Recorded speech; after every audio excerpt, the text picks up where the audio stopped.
We break down the week's news with 4 Paris-based correspondents. Erin Zaleski joins me on set from our partner, Daily Beast. Glad to have you with us. Glad to be here. Emre Demir is also with us, editor-in-chief of Zaman France, an opposition newspaper in Turkey, at least for the French edition. Matthew Dalton is with us from the Wall Street Journal. Anne Bagameri, also of France 24 regular, Paris-based journalist at the International New York Times. So just when you were getting used to the idea that the Republican primary race would end in a messy, contested convention, Ted Cruz pulls out of the race. And then John Kasich pulls out of the race. And Donald Trump is the last man standing. The candidate everybody thought wouldn't last more than a few weeks beat out everyone else to become the presumptive Republican nominee. He actually says he's going to miss the fight. I actually wish the primaries were not over. It's no fun this way. I want the primaries to keep going. But everybody's out. I'm the only one left. That's okay, right? Right? Now, last time I had a discussion with Anne Bagameri about Trump, she compared him to an alien. I haven't forgotten that. So, alien on the ship. now that Trump and the Republican Party have to sort of make amends, who has to apologize to whom? Oh, that's a really good question. I would hate to be in the shoes of the Republican Party leaders right now because they essentially created the conditions that allowed Donald Trump to become the presumptive nominee. He is not the nominee yet, but since everyone else has dropped out, it's going to happen. They are the ones who created they started out by wanting to engineer voting districts. They ended up by really basically wanting to game the system. And Trump is the candidate of people who don't. They really hate him, and there is no limit to their hatred of Trump. And every time they say that, Trump wins a few more voters because his supporters are the ones who don't want to be told how to vote, who don't want a party choosing someone in a smoke-filled room, who don't want Mitt Romney, a packaged candidate created theoretically to win an election. So they're in a really bad place. They have a lot to answer for. And now he's going to be the Republican flag bearer. I mean, is he the one who apologizes to them and says, I'm really sorry I trampled on all your principles and all the political protocol? Or do they apologize to him and say, all right, we're going to help you now? Well, I think he was saying that he's going to miss the fight of the primary. And I think one reason he might miss it is because he's now going to deal with a general election audience, and the general electorate is going to be much less sympathetic to Trump. By all accounts, he's one of the least popular, viewed most unfavorably of any presidential candidate since recorded history.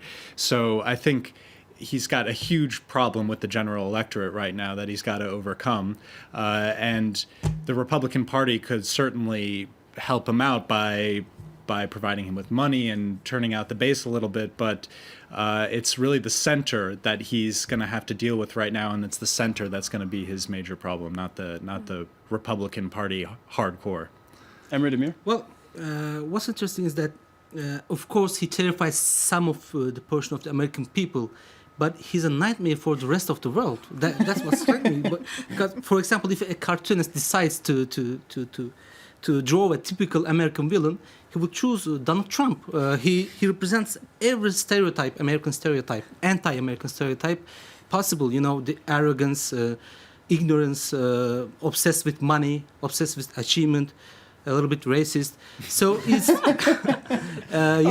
it's no offense taken. Yeah, it's a nightmare scenario for the rest of the world. What will happen if he gets elected About the racism issue, I want to show you one of his recent tweets because, he made some statements. When you say racism, of course, you're probably referring to some of the things he said about Hispanics and Latinos during the campaign. Look at this. This is him, tweeted today or yesterday, Happy Cinco de Mayo. The best taco bowls are made in Trump Tower Grill. I love Hispanics. There goes Donald Trump at his desk. That is even more racist. I have a friend in New York who has been posting on Facebook and tweeting. I'm looking all over Trump Tower for these taco bowls. I can't find him. I don't know where he got them. So funny. Erin Zaleski, do you think Trump's already changing? Can we call this fine-tuning his message, eating the taco bowl? Anyway, he knows he's got to appeal to some voter demographics that currently just do not like him, including Hispanics. I think he would have to change his message in such an extreme way, and by doing so, he would alienate the demographic that he appeals to now. So he's sort of between a rock and a hard place. I mean, again, the thing that's astonishing about Trump, I mean, it's not that, well, of course, the fact that he is the nominee, but that so many people voted him in. And I think that he appeals to a certain demographic in the far right that loves his policies. It's kind of a nostalgic people who sort of yearn for the 1950s, the whole slogan, make America great again. It's this version of America that's Caucasian, heterosexual, and Christian. And no one would openly admit this. The far right does not openly admit this, but that's absolutely the America that they're hoping for. And his message resonates with these people. And can it win a general election? I don't think so. That's something that surprises me, because a number of you around the table have told me you don't think that he's, you echoed this thought that you don't think he's electable and he's going to suffer in the general election. But we said the same thing 8 months ago, and everybody was wrong. Well, we haven't had a general election yet. We've had No, but Republicans we said voting that for about Republicans. the primary election. Right, We said right. he wouldn't last days, weeks. Right. Okay. Maybe it has to do with the demographic of journalists, that you don't tend to know as much about the Republicans as we do about the Democrats. Let's just say That's that. so. Well, I think it's very possible. I mean, also think it's come on, possible that he's surely in really. American journalism, all right, granted, maybe in Europe that's the case. In American journalism, you cover the Republicans just as thoroughly as you cover the Democrats, don't you? He has upended all the expectations for any party. He has conducted a campaign that nobody thought would end up where it is now.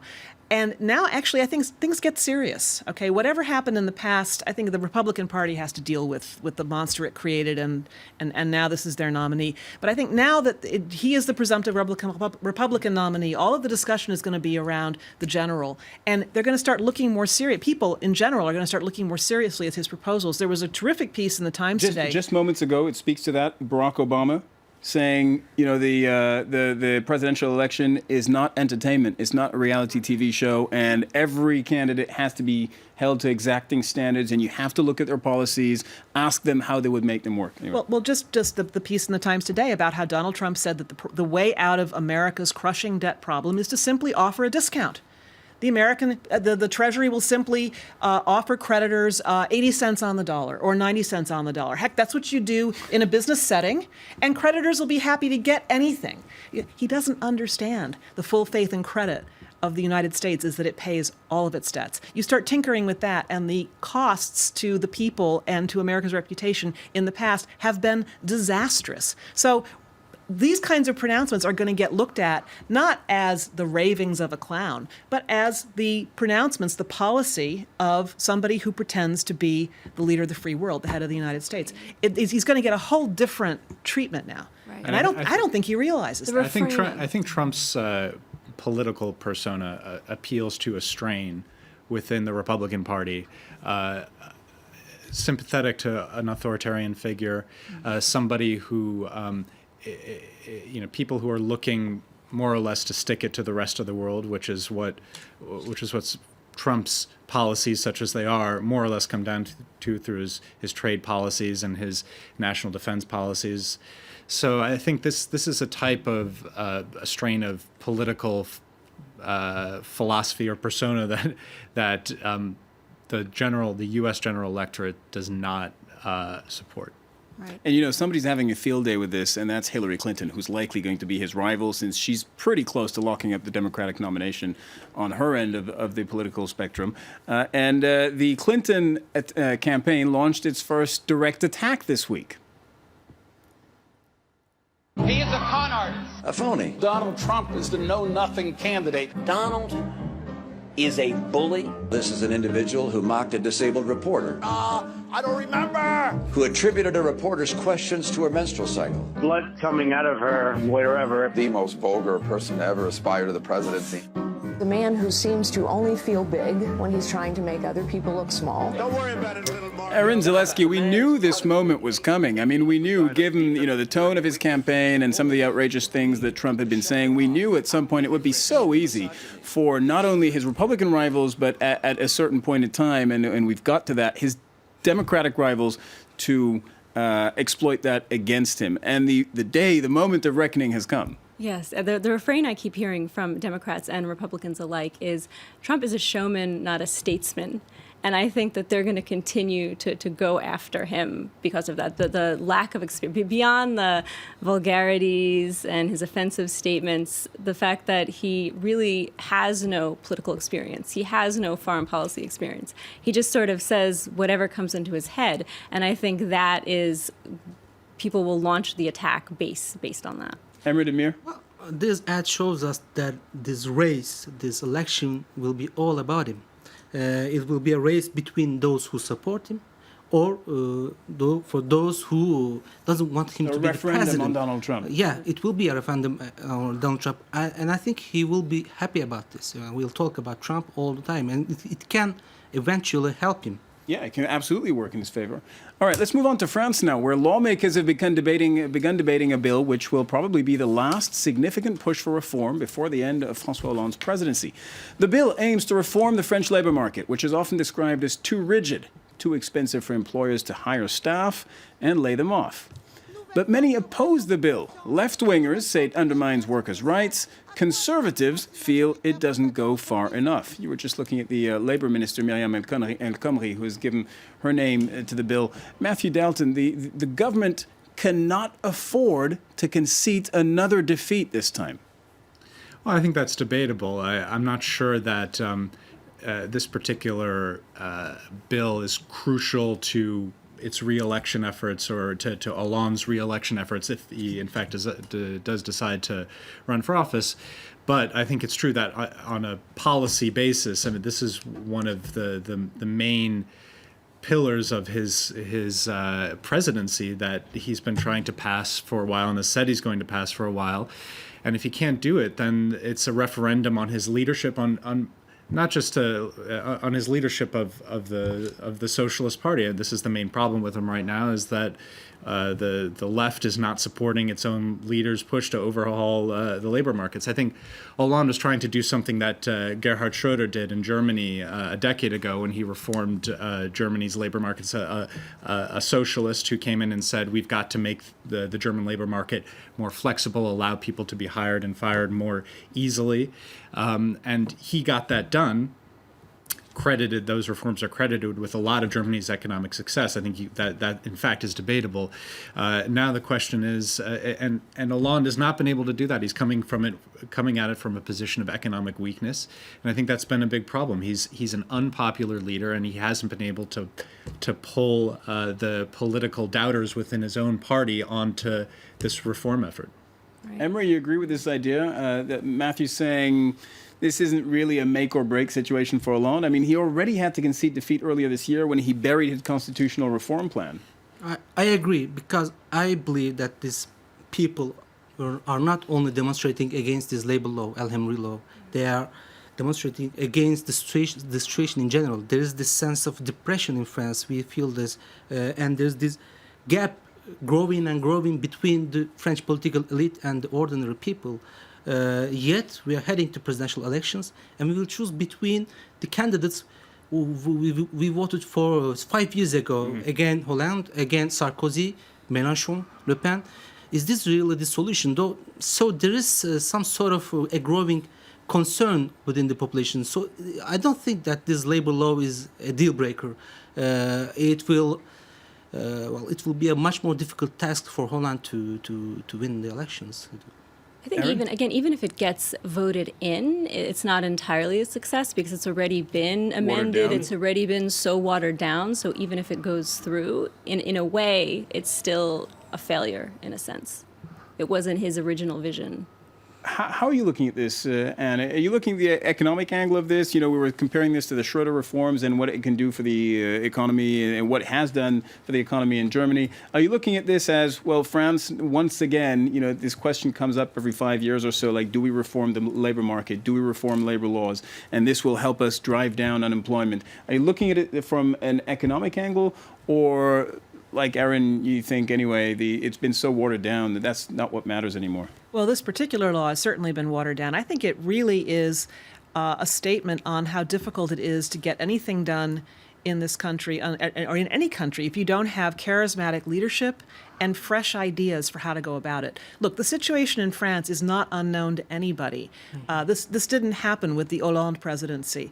The rigidity of the labor contracts here, the power of the unions, the equivalent power of the employers, and the lack of any kind of vision to break some of the deadlocks and actually come up with labor reform, which I think pretty much everybody, even the unions, agree is needed.